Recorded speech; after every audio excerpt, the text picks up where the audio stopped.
नमस्कार बच्चों, हमारे जो टॉपिक चल रहा है वो है कृपाराम खेड़िया। कृपाराम खेड़िया के अपन 3 सोरठे पढ़ चुके हैं। अब हमको चौथा सोरठा पढ़ना है। उससे पहले देखिए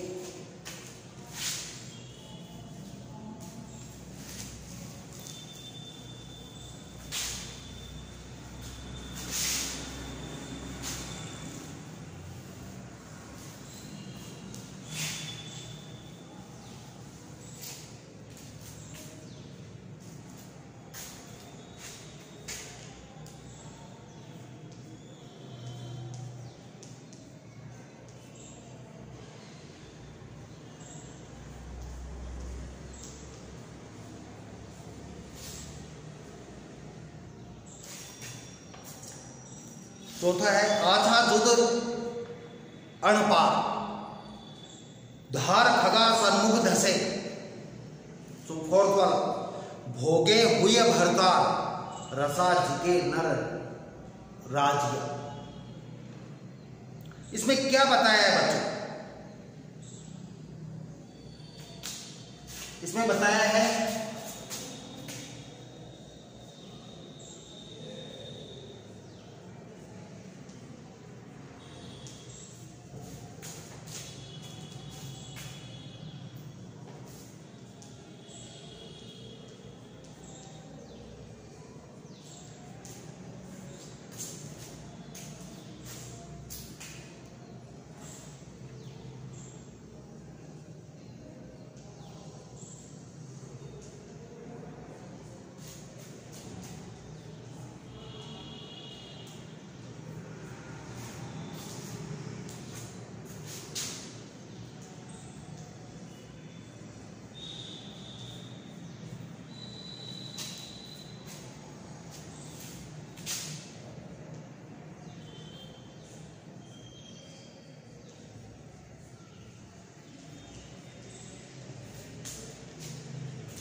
इसमें ये बताया युद्ध में तलवार की धार का सामना करने वाले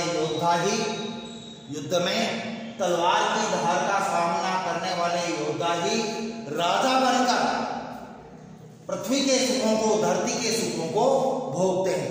जो तलवार की धार का सामना करते हैं मतलब जो युद्ध करने जाते हैं और जो युद्ध में पराक्रम दिखाते हैं, जो जीत जाते हैं युद्ध को, ऐसे योद्धा ही राजा बनकर धरती के सुखों को भोगते हैं। जो युद्ध में जाएगा ही या चला जाएगा तो कायर होगा, वो युद्ध से भाग आएगा, वो क्या भाग राजा बनेगा?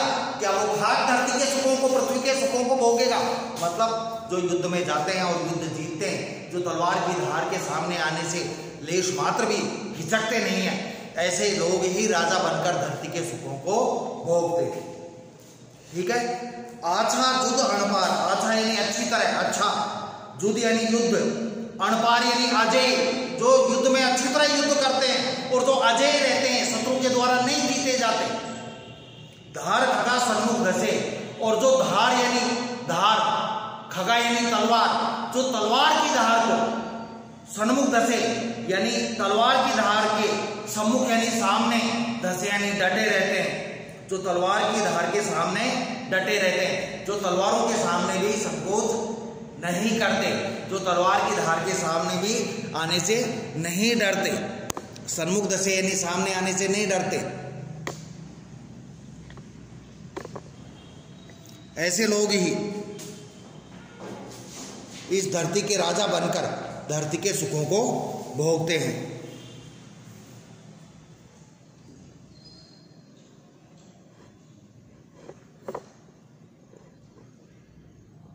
ठीक है।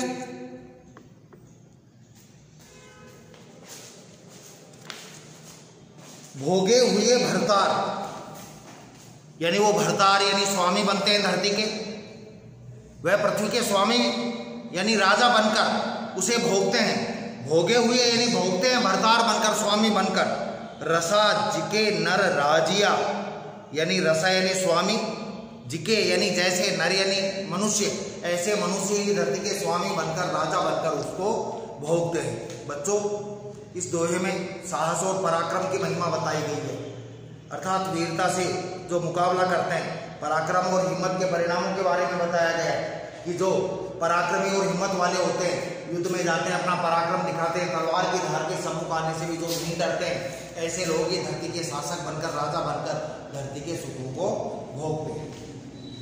ठीक है, अगला है इनही सू अवतार, कहनी सोच विचार कर, बेमोसर्री बात रूढ़ी लगे न राजिया।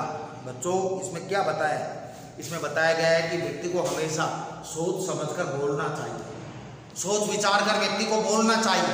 इसमें यह समझाया, बिना सोचे समझे व्यक्ति को कभी भी नहीं बोलना चाहिए, कोई कर्म नहीं करना चाहिए, बिना सोचे समझे कोई कार्य नहीं करना चाहिए। सदैव सोच विचार कर ही बोलना चाहिए और अच्छी तरह सोच समझ कर ही कोई कार्य करना चाहिए। बिना सोचे समझे बोलना या कोई कार्य करना हमेशा अपमान का या हानि का कारण हो सकता है। इणही सु अवदात, इणही यानी इनसे, अवदात यानी अच्छी या हितकारी बात, कहनी सोच विचार कर, यानी व्यक्ति को कोई भी बात, इणही सु अवदात, कहनी सोच विचार कर, यानी कोई भी बात, अवदात, अवदात यानी अच्छी हितकारी बात, कहनी यानी कहनी चाहिए, यानी व्यक्ति को अच्छी या हितकारी बात भी, भाई अच्छी बात है तो चाहिए जब कह दो, ऐसा नहीं है, अच्छी बात भी, हितकारी बात भी सोच विचार कर कहनी चाहिए। हमको मालूम है कि हम तुमको जो भी कहेंगे तुम्हारे भले के लिए कहेंगे, लेकिन वो तुम्हारे भले की बात भी हमें सोच विचार कर कहनी चाहिए, अवदात, सोच समझ कर, यानी अच्छी या भले की बात भी, हितकारी बात भी व्यक्ति को सोच समझकर ही कहनी चाहिए। क्योंकि क्या होता है, बेमौसरी बात, बिना अवसर की बात, बिना सही समय के बाद रूढ़ी लगे न राजी, अच्छी नहीं लगती है। बिना समय के कोई भी बात अच्छी नहीं लगती, यानी समय के हिसाब से कोई बात कही जाए वो ही अच्छी लगती है। किसी के घर में शादी हो, हम जाए और उनके बेटे से पूछें, और भाई क्या रहा तेरे रिजल्ट का?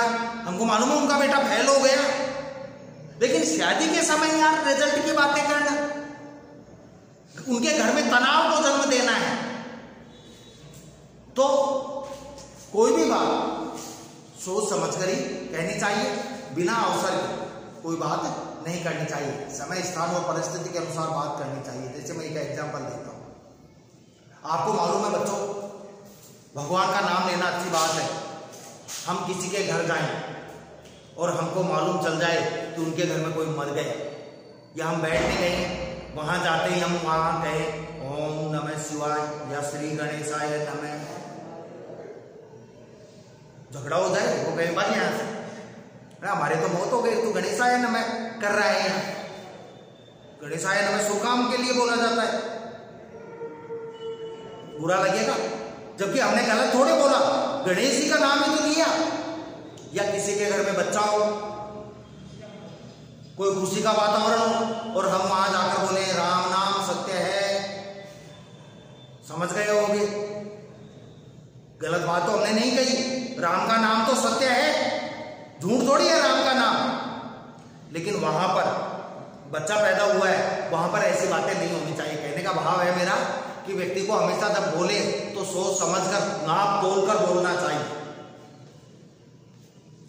बेमौसरी बात, बिना अवसर की, बिना समय की बात उचित नहीं है।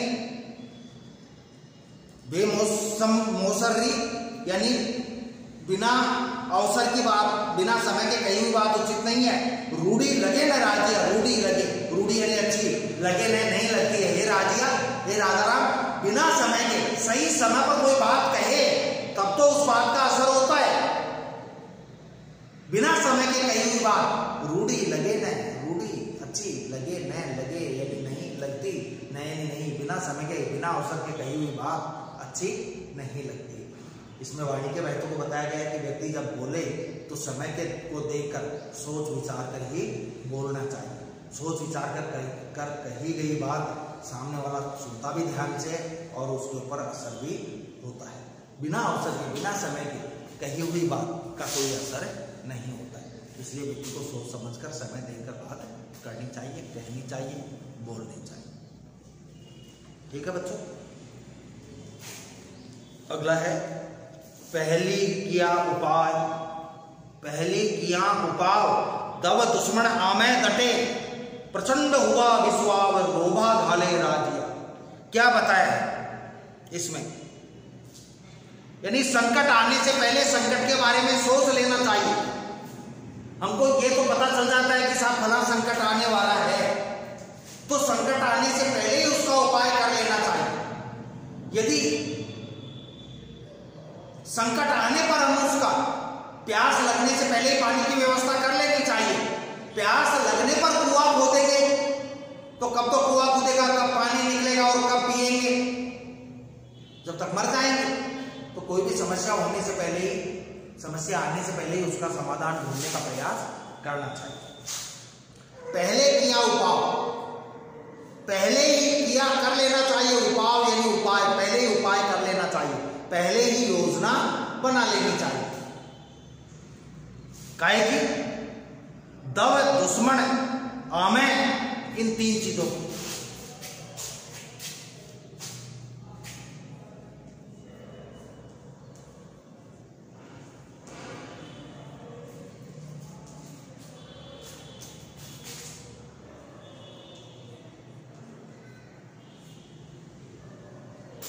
दव दुश्मन आमे, दव का मतलब दबाना,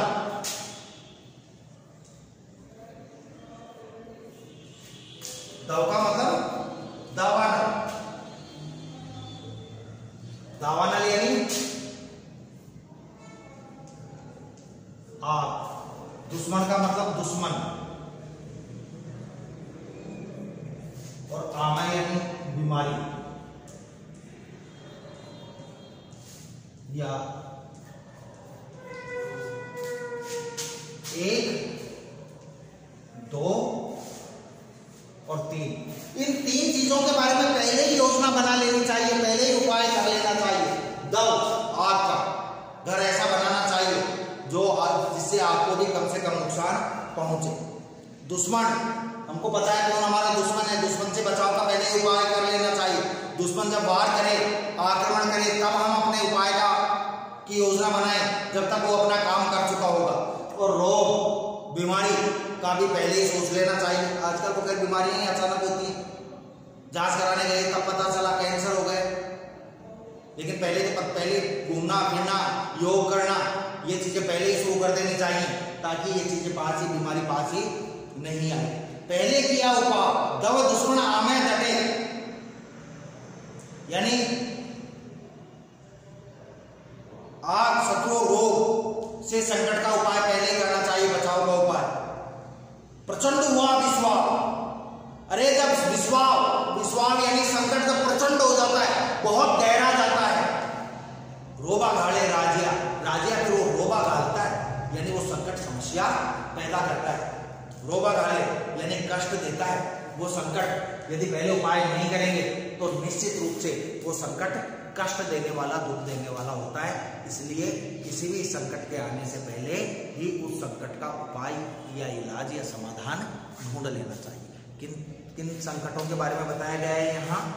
यहाँ बताया गया है बच्चों, दावानल के बारे में, आग के बारे में पहले सोच लेना चाहिए, दुश्मन के बारे में और बीमारी के बारे में। इन तीनों के बारे में पहले ही सोच समझ लेना चाहिए, योजना बना लेना चाहिए।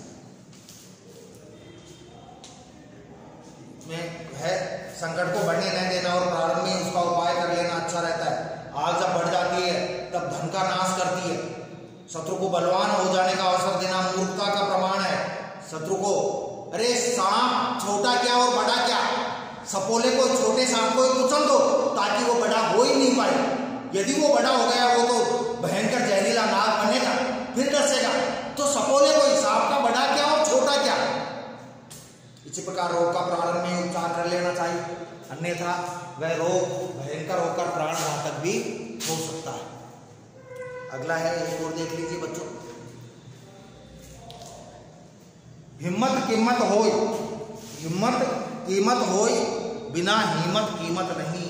करे न आदर कोई रद कागज क्यों राजिया। यानी इसमें व्यक्ति का क्या बताया, हिम्मत के बारे में बताया कि व्यक्ति को हिम्मत वाला तो होना ही चाहिए, व्यक्ति में साहस तो होना ही चाहिए। हिम्मत कीमत हो, हिम्मत से ही व्यक्ति की कीमत होती है, कीमत मूल्य। अब व्यक्ति का मूल्य तो क्या होगा, महत्व। हिम्मत से ही व्यक्ति का महत्व होता है, हिम्मत से ही व्यक्ति की कीमत होती है। हिम्मत कीमत हो, हिम्मत से ही कीमत होती है। आगे क्या है,